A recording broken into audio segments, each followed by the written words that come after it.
So, on this segment of the podcast, I am now joined by retired career diplomat Ambassador Arun K. Singh. He is a non resident senior fellow at Carnegie, India.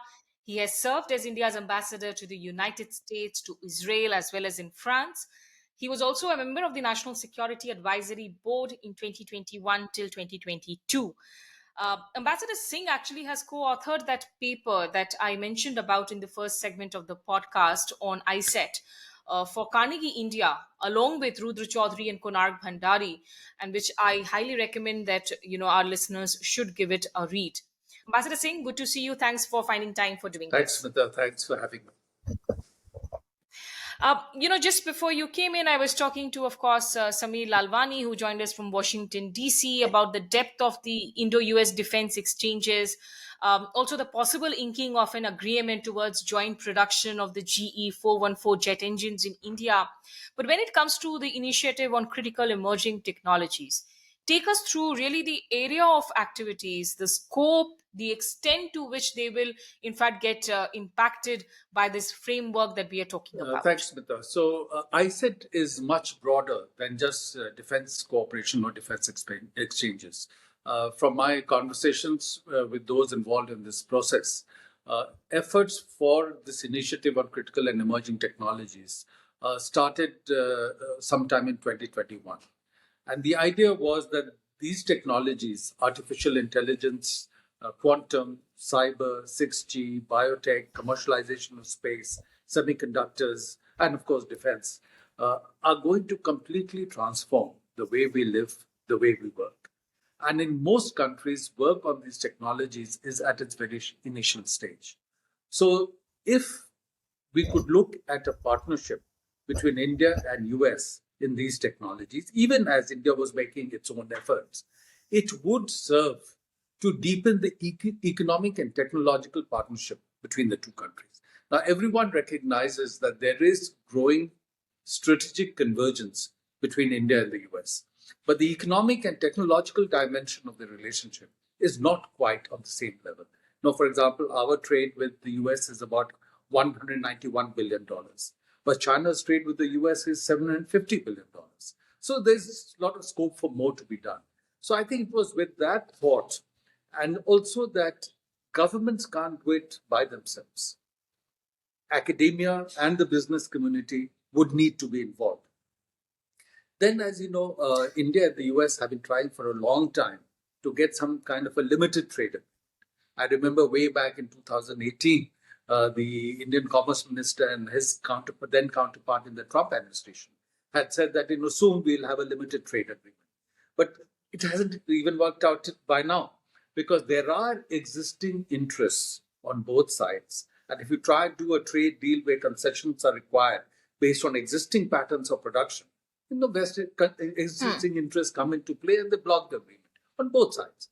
So the idea was, can we start by ab initio working on technology development, working on norms and standards, then lead to production sharing, and then look at what kind of trading arrangements you may need to facilitate that. And this would deepen the partnership.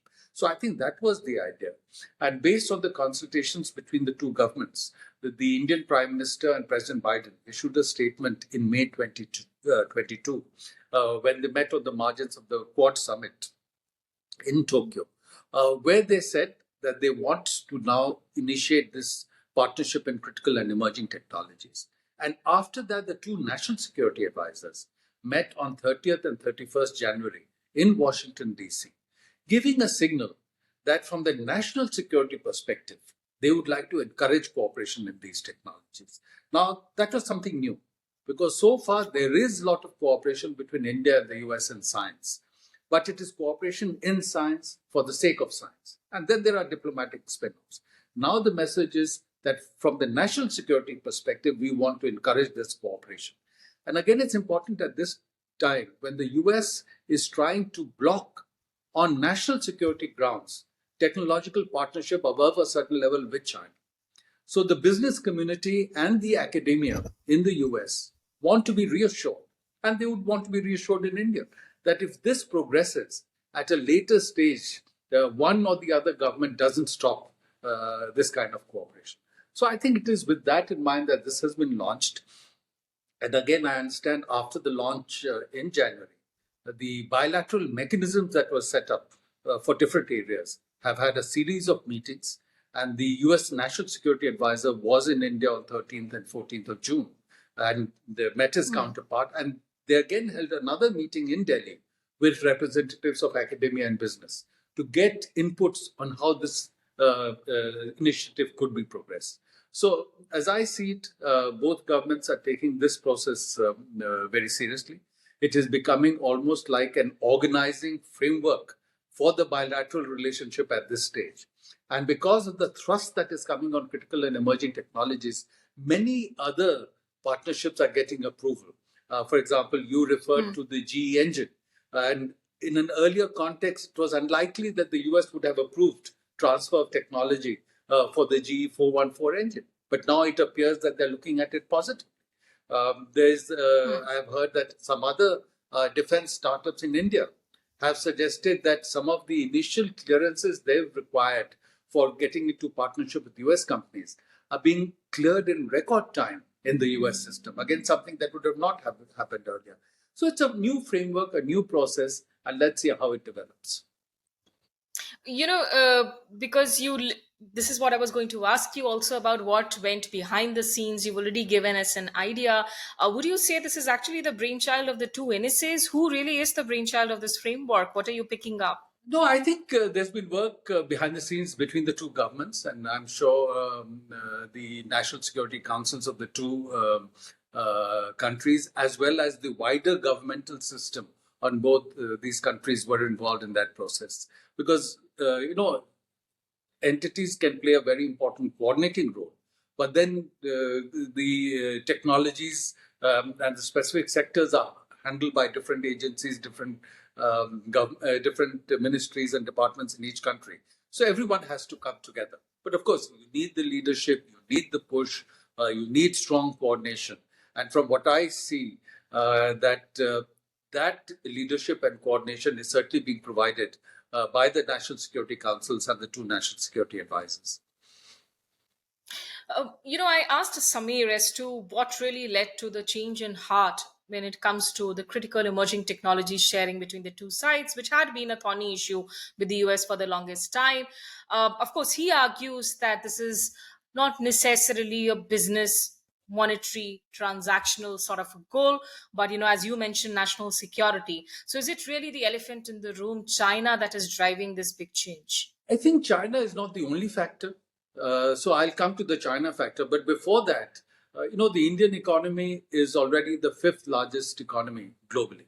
And it has been pointed out that by the end of the decade, it will become the third largest economy.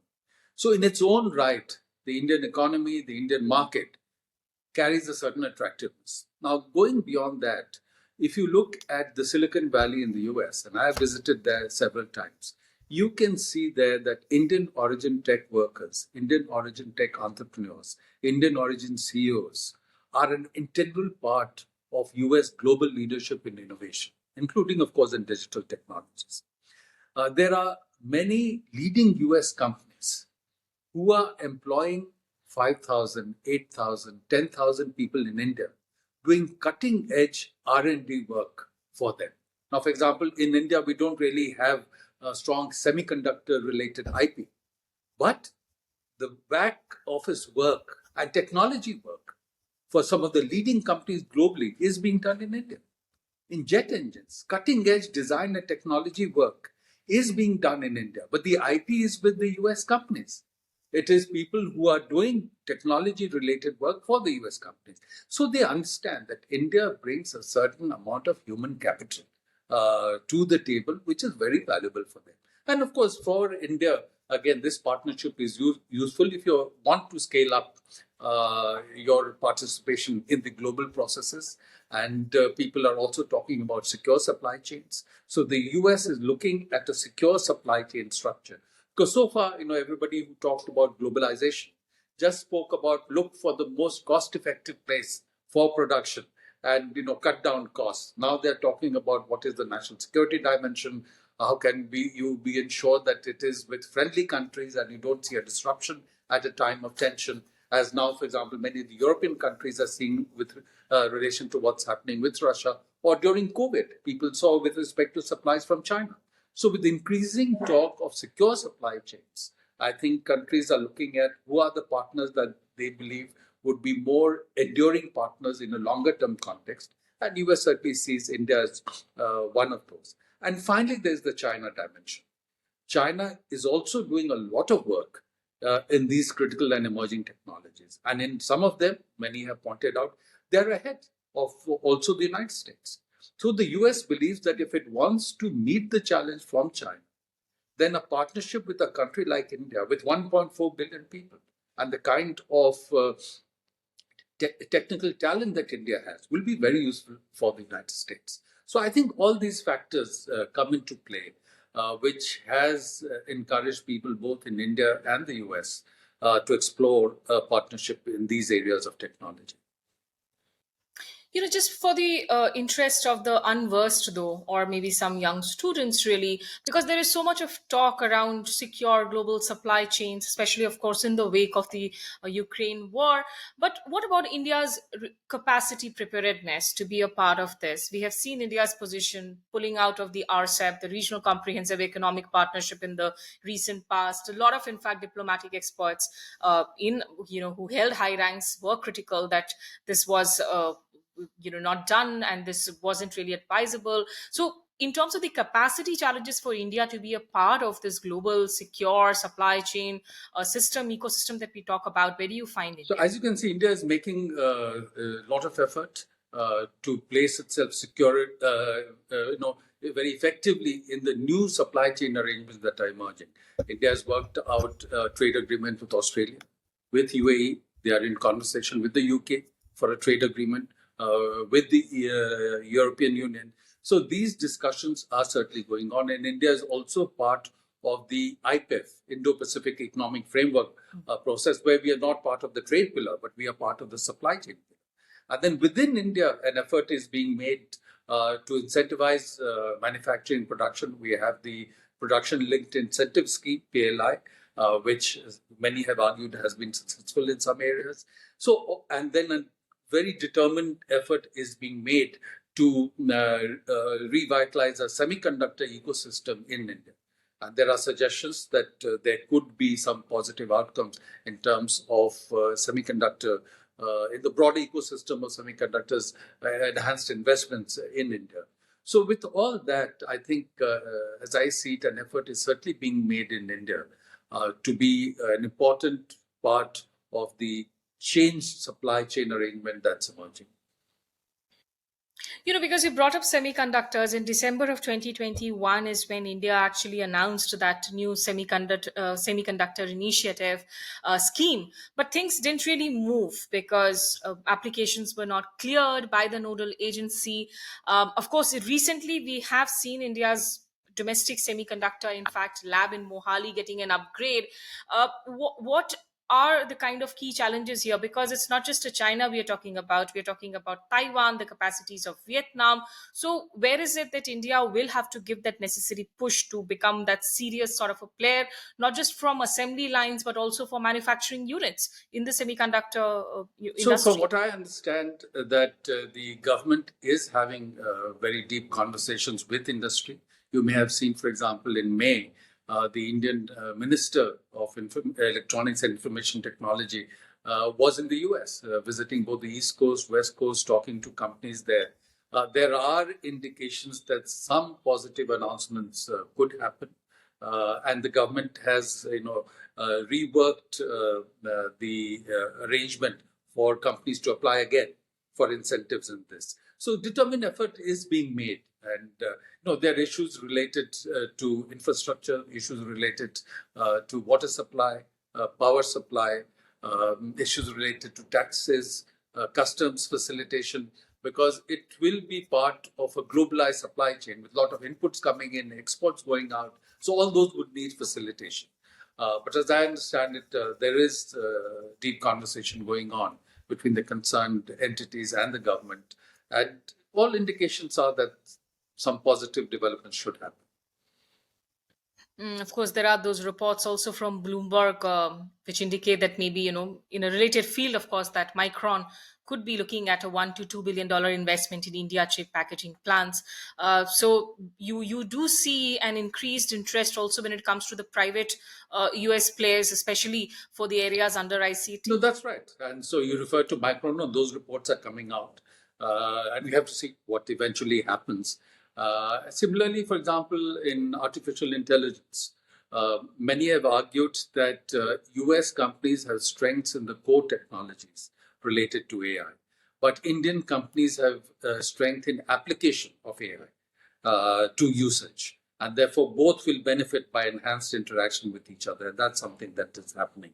Again, similarly, in quantum, I think there is a sense that both would benefit because, I understand many companies in the US who are strong in quantum are funding institutes in India to do teaching of quantum because they would like a technically trained manpower to emerge that they would be able to utilize effectively later on because there will be a huge demand for talent. And in all these areas, including in semiconductors, you hear across the board that there's going to be a tremendous shortage of talent and workforce. A lot of development would be needed there. So, there was some thought whether the business in India, business in the US, academic institutions in both India and US who have a level of autonomy, whether they need to have a conversation about what to teach in quantum that would be relevant for use of industry. And there could be more seamless movement of talent across as part of the supply chain to enhance efficiency. So there are many things that are really in the pipeline and are under discussion. And I'm confident that soon all these discussion will lead to specific action plans, specific funding proposals, and more outputs will emerge. Okay, I'm just going to, ask a last couple of questions. So, one is in the area of space, because we have seen this new space policy also announced by India in April this year. How is this going to push and cement cooperation further with the US, and especially given that in the Indian sort of, understanding of things, when we talk space, we mostly think about cooperation with Russia in that area. So, how is that going to sort of factor We've in? had a lot of cooperation with Russia in space, but we've also had cooperation with NASA. For example, when we had done Chandrayaan 1, there was some cooperation with the US at that time. So we have cooperation with both. But I think the new development that has happened in India, and you spoke about the new space policy, is that more area of activity has been opened up for the private sector. So the Indian private sector, Indian startups are gaining some strength to participate in space-related activities, especially commercialization of space. And so they will have the opportunity also to partner with international companies, including US companies. Now, for example, I saw one case where the funding for a project was from the US government. And as a result of that, the US company that was bidding had to do 60% of the work in the US. But for the balance 40%, it could partner with international companies. And some of them were selecting Indian companies, Indian private sector companies, to partner with them. And when the iCET meeting had happened in January this year, in the fact sheet that was put out by the White House after that meeting, it was indicated that NASA, as part of its commercial lunar program, would now convene a meeting of US and Indian private sector companies in space to see how they could participate in the NASA program. So I think with the new space policy, with enhanced strength of the private sector in India in space, and you've seen reports in India that some of them, of course, are doing satellites. They're also participating through launch vehicles. So with all that, how can Indian and US private sector companies cooperate more, which would be of advantage to the US and also advantage to India? So there is new opportunities that have become available. Keeping in mind that the United States does have, in fact, export controls, especially for sanctioned regimes under ITAR, the International Traffic in Arms Regulations, how does that impact the high-end technology covered under So iCET? no, so these are things that need to be addressed. Now, ITAR, for example, is not specific to India. It's a broader US policy. Recently, I saw, for example, that a US company had been sanctioned under ITAR for supplying an item to Germany. So even for closest NATO allies and partners, there is a framework of regulations. So the issues, the areas of cooperation under iCET would certainly be coming under the ITAR framework. And the US and India will have to work together to find ways to go beyond these regulatory hurdles. So you may have seen that they have created a new mechanism called the Strategic Trade Dialogue, which is now led by the Indian Foreign Secretary. And on the US side, there's a co leadership of the Undersecretary of State to bring in the political element and the Undersecretary of Commerce. And they had their first meeting on 5th and 6th of June in Washington. And where the whole idea was to look as to what could be the regulatory hurdles in facilitating cooperation in critical and emerging technologies, and how do you go about addressing it. So here the main point is that there is a certain regulatory structure in the US, but I think both sides are making an effort to see the manner in which that could be dealt with. So cooperation in the iCET framework is incentivized. You did mention about India, of course, renegotiating and inking new FTAs with UK, Australia. We're talking about what still remains the big stumbling block when it comes to even that limited trade agreement. Often there we have heard comments from Mr. Piyush Goyal. It looked like we were almost on the verge of inking some limited trade deals. What still remains the biggest So stumbling I don't block know towards the that? details of the specific issues being discussed. I have not been following that closely of late. But as I understand it, in the past, the issue was that sometimes people get more ambitious. People who were part of the Trump administration initially spoke of a limited agreement, then they wanted more ambitious agreement.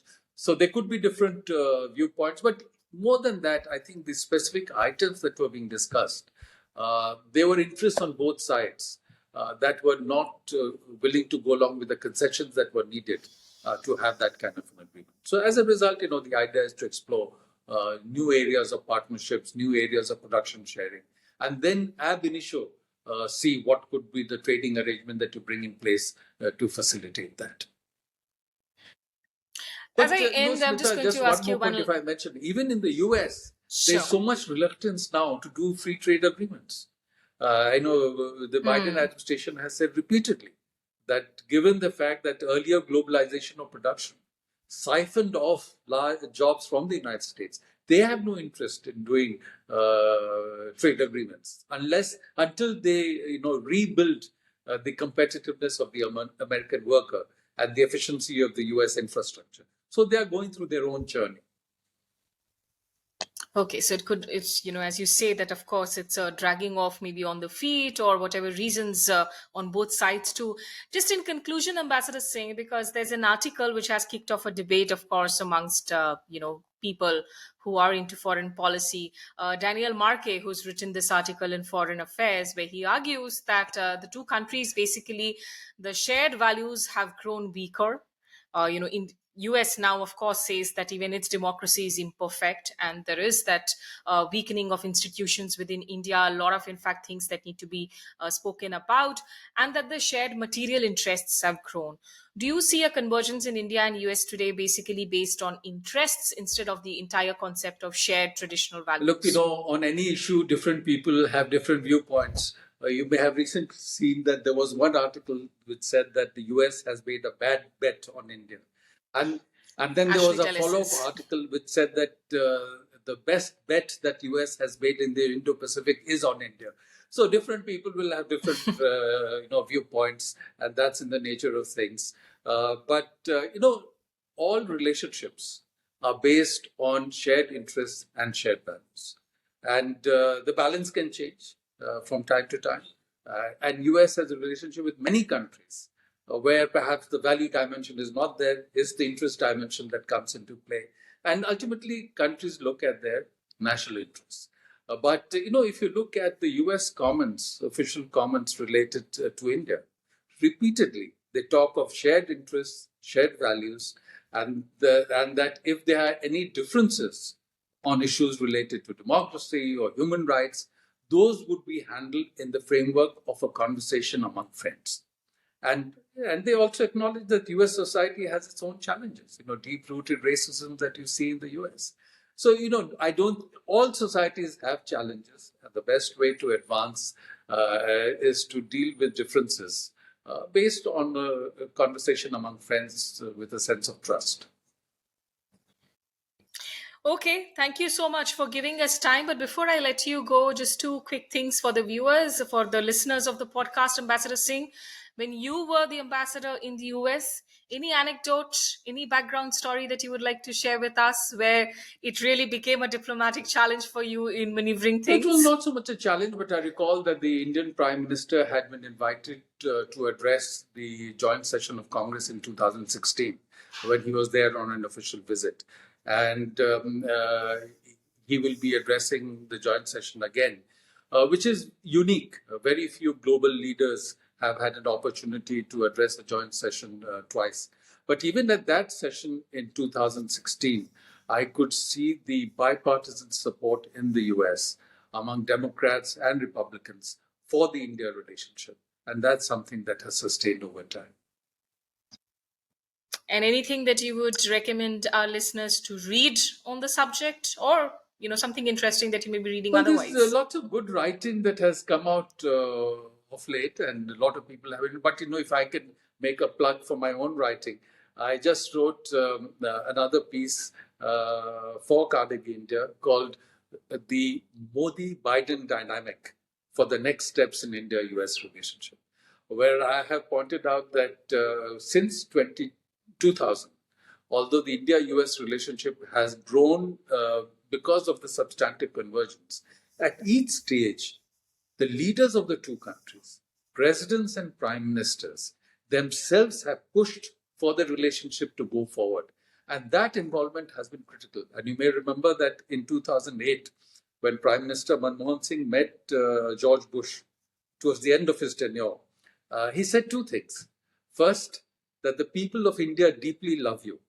Now, that was surprising because at that time, he was very unpopular in the US because of the failure of the Iraq effort.